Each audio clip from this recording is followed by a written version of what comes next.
Hi, and welcome to Hoob's Room.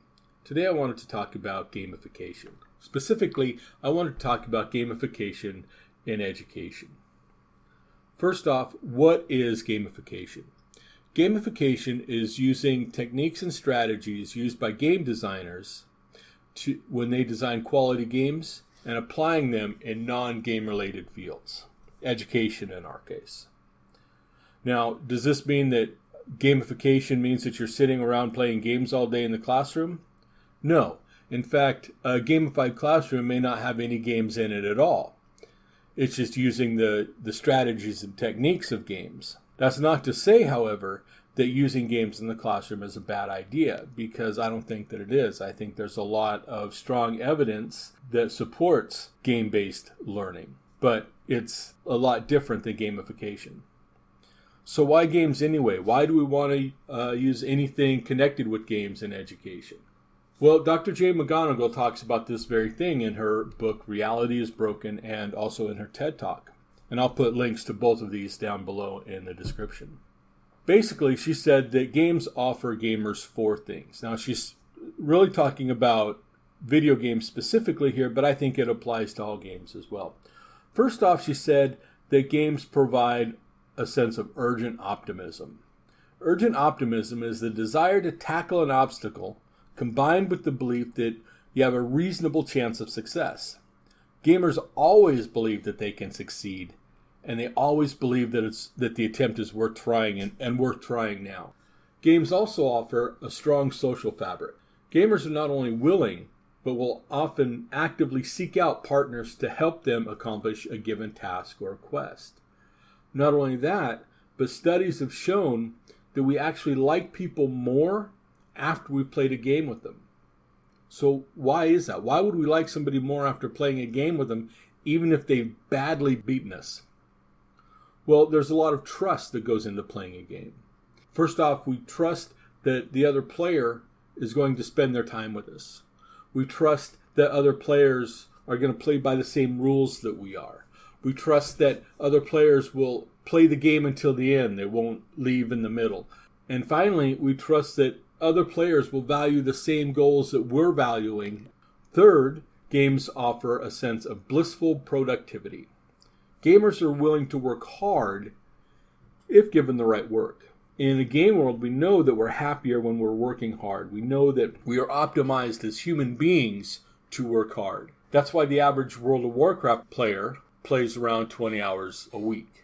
Games also offer gamers a sense of epic meaning. Gamers love to be part of an epic story. Stories where they can really make a difference. Now, granted, this epic meaning is only in a virtual world, but wouldn't it be great if we could get them to apply that sense of epic meaning and urgent optimism and blissful productivity in the real world as well? Properly designed games can do this, so why can't we take those game design techniques and apply them to education? If games can do this for our students, then what's the big obstacle to using games and game-based learning or game design techniques with gamification in the classroom? I think it comes down to what I call game shame. Gaming and gamers are terms that carry a huge negative connotation. Let's do a little experiment. I want you to close your eyes. Now imagine a room full of gamers playing games. What do they look like? What does the room look like? What does it sound like inside the room? What does the room smell like?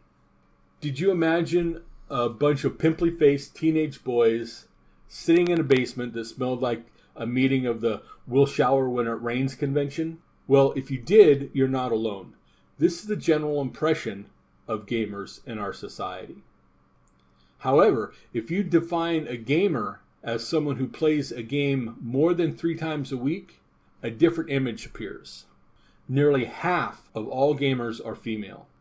The average age of gamers is approaching 35. There are as many gamers over the age of 50 as under the age of 18. Unfortunately, this, like in many other cases, perception is reality. And the perception is that gamers are made up of teenage social outcasts, and games are nothing more than a waste of time. Many believe that under no circumstances do games or anything about them belong in education. Games are frivolous. Education is serious. Well, I reject this premise. When did games become frivolous? When did we stop seeing games as a worthwhile educating tool? Let me rephrase that a little bit. At what age do games stop being a worthwhile tool for education? We use games to educate children for years, up to some arbitrary point. When is that point? Well, why does that point even exist? We know that games can provide a positive learning environment. We know that human beings learn from play. We also know that games are engaging. Like I said, the average Warcraft player plays over 20 hours a week. That's a part-time job. Wouldn't it be great if we could get our students even half that engaged with their learning? I believe that if we use solid game design techniques in our education, we can. Unfortunately, gamification faces some opposition. Now, some of the opposition is legitimate. After all, no solution is perfect. But I think most of the detractors oppose gamification because of the name. Education is serious stuff. We don't need no games in it. I guess we could call it human-focused design or student motivational design theory or something like that. But I like gamification. Chou, one of the original pioneers of gamification, said in his book, Actionable Gamification, that, quote, gamification is the combination of game design, game dynamics, motivational psychology, behavioral economics, user experience and user interface, neurobiology, technical platforms, and business systems that drive an ROI, or return on investment. I don't know, that sounds serious enough for education to me. Now, some of you may be saying, this sounds like the latest silver bullet for education, just like whole language or phonics or a whole slew of other big ideas that have come down the pipe in the past years. Gamification isn't a silver bullet. It's not a fix-all solution. But it is a tool that's worth investigating. And while it's new to education, it's not new to other industries. Many of the elements that make up gamification show up in business strategies in companies around the world. Three of the big elements are points, badges, and leaderboards, PBL. So let's take a look at those. Points. We see the gamified point system in many places. You may see it in a coffee shop that offers you a free cup of coffee after you've bought 10 cups. An airline may offer a credit card that gives users airline miles for every purchase. They may give you 1 mile for every dollar that you spend using the credit card. But they'll give you 3 miles for every dollar you spend when you purchase an airline ticket from them. McDonald's is another example. Every year they have a big Monopoly game promotion. They'll offer as prizes everything from cash to free food to big ticket items like cars and televisions. They're trying to entice you to buy more food. Have you ever noticed what products the game pieces come on? They come on soft drinks and French fries, two of the highest profit margin items that McDonald's sells. So not only are they encouraging you to buy more food from them, they want you to buy more food that makes them the most money. Obviously, these techniques work because these companies continue to use them. They wouldn't keep using them if they didn't work. So now let's look at badges. Badges are typically used to both encourage and reward certain behaviors. eBay assigns badges to rank their sellers. Each seller will receive 1 point for a positive rating and lose a point for a negative rating. After a certain number of points, sellers are rewarded with varying color stars.